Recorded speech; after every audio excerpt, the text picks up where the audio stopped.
honor to be on this platform. I would like to start with gender-based violence as one of the stumbling blocks. And I'll substantiate with some reports so that I am not accused of plagiarism. Female political candidates are often subject to hate speech, threats, or violence. That scares a lot of women. Invariably, Nigerian women are targeted both in the private and public spheres to prevent them from participating in rallies. Then there's been this stigmatization, especially in the north, where in the early 80s, people who participate in politics are largely referred to as prostitutes. Most of them are not given the opportunity for elective position, but they're used for campaigns, and they're largely called prostitutes. Then lack of funding. Electioneering and elections in Nigeria is very expensive. The men outspend. And there's the issue of lack of interest from some women, like housewife duties. They're not very interested in communal or national issues. They are challenged with their duties in the home front. Communication bond between spouses, I think, is another area. I believe women need to take keen interest in the careers of their husbands, likewise husbands in the careers of their wives. So when the bond is not there, there is no motivation for women to aspire for any elective post in politics. And the few some have attempted and succeeded.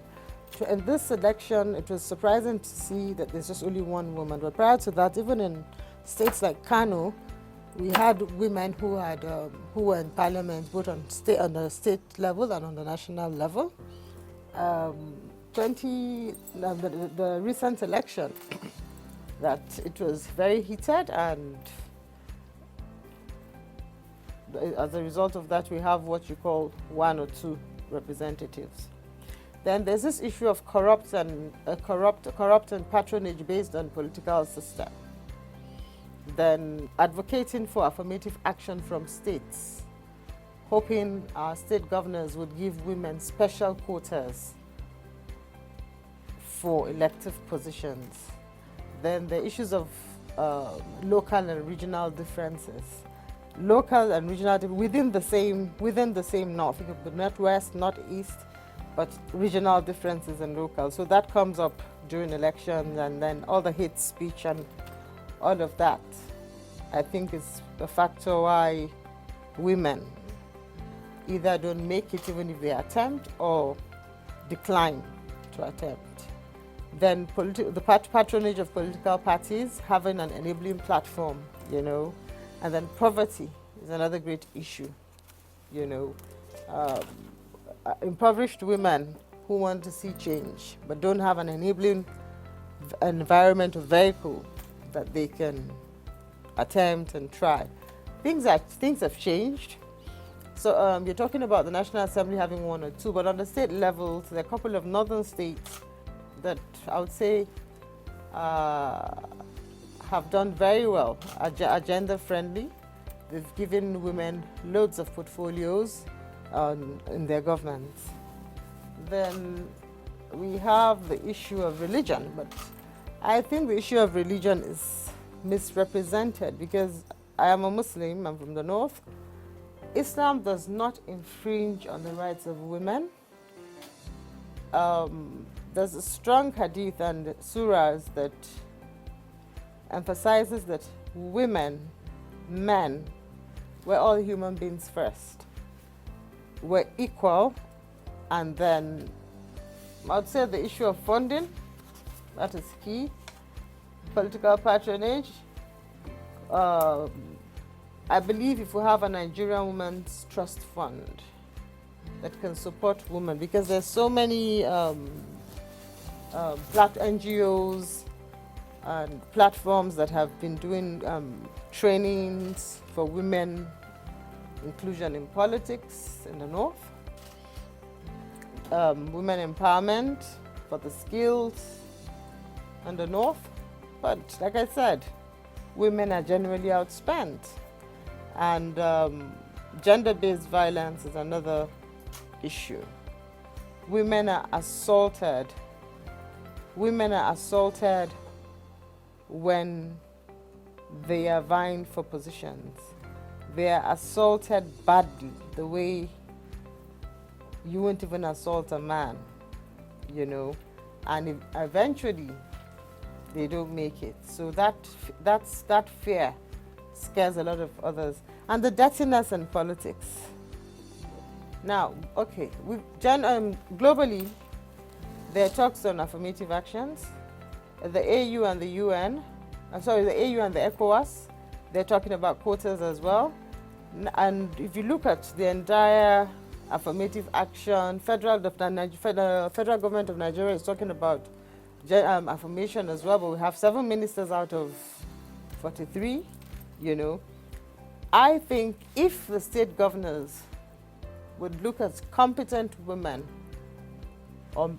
that they can give special quotas to, because we are disadvantaged. That's the quota I'm referring to. And they say, okay, we're giving a quota to 10 women or 3 women or 15 women from a region or in a state. We're giving for the National Assembly 2 or 3. That would work. And it's not meant to be like a competition with the men where you're contesting. It should be like a gesture to empower women who can contribute in community, society, and nation building at large. I was listening closely to Professor Suleiman, and interestingly, a few things struck me. Emphasis on religion and emphasis on culture and saying these are things. Now, when we talk of northern Nigeria, I want to believe historically, northern Nigeria is not just for Muslims. And that's why I say sometimes it's a human rights issue. I am from Kano State by birth. I'm from Sokoto State by marriage. Kano as a state was not an Islamic state. We have people we call the Maguzawa.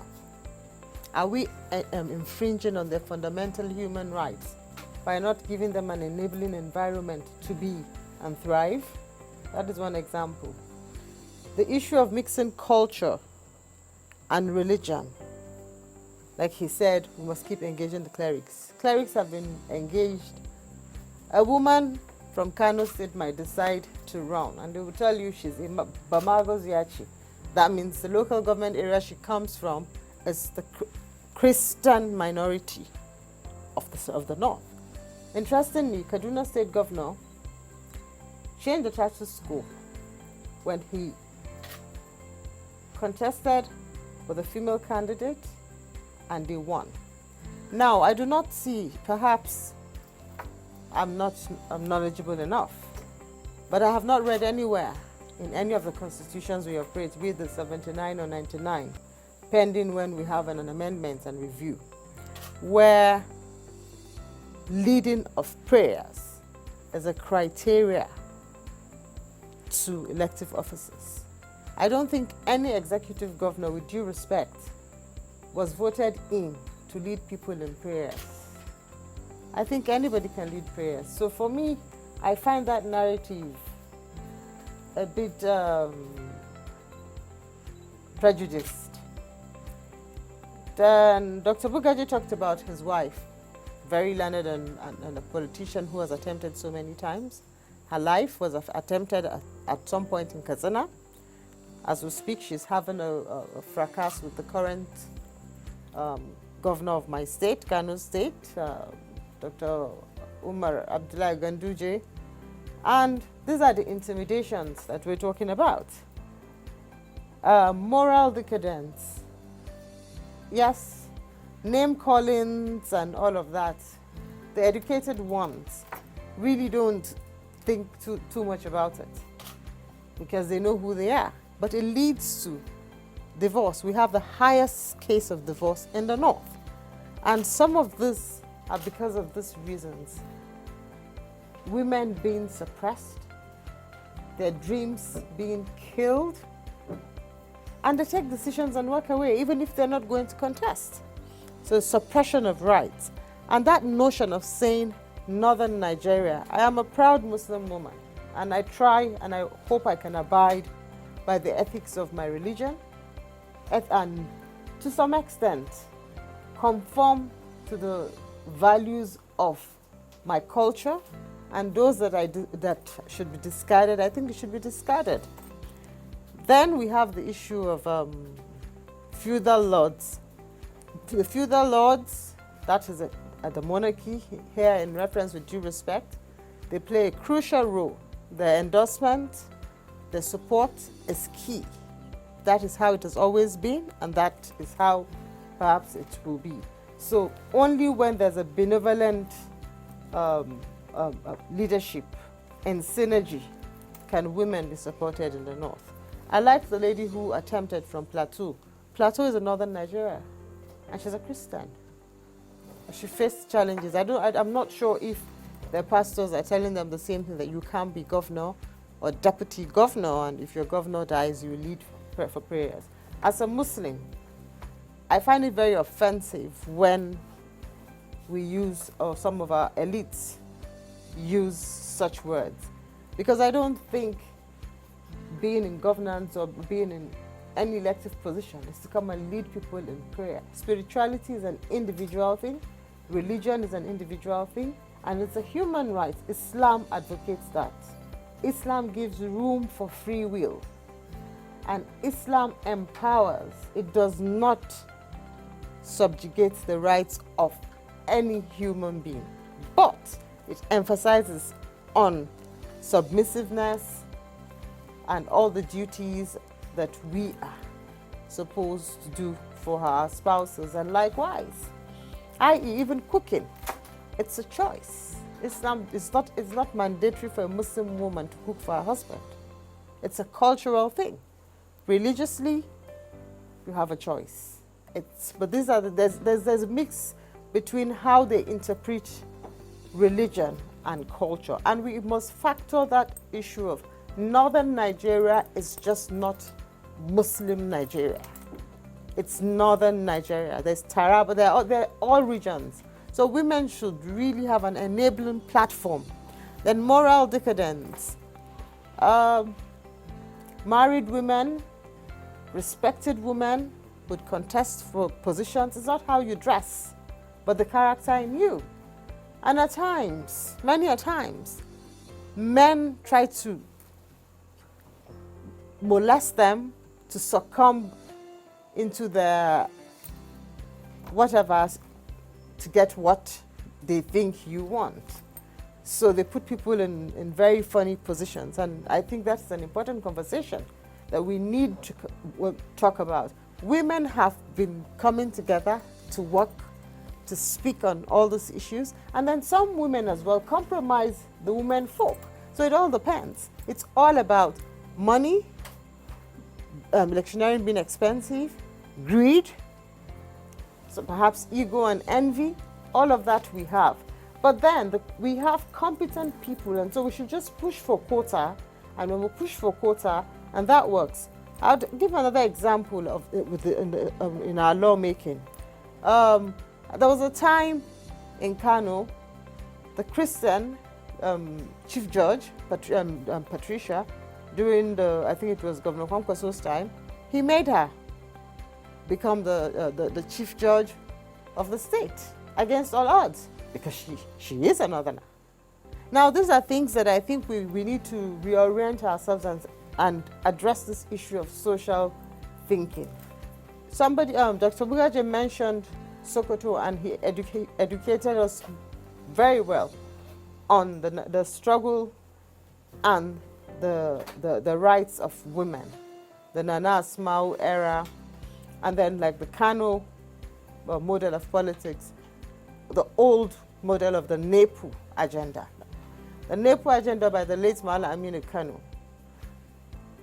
The manifesto is all about women involvement, women empowerment, and women inclusion. This nomenclature of women inclusion in politics or elective position is not new. It's stone-aged. But I believe that there are some unforeseen hands who try to twist that and don't want all of that to happen, because radio, TV, print, seminars, trainings, all of that has been happening in various states nationwide, but specifically even in the north for interested women, and it's still a challenge. Thank you very much.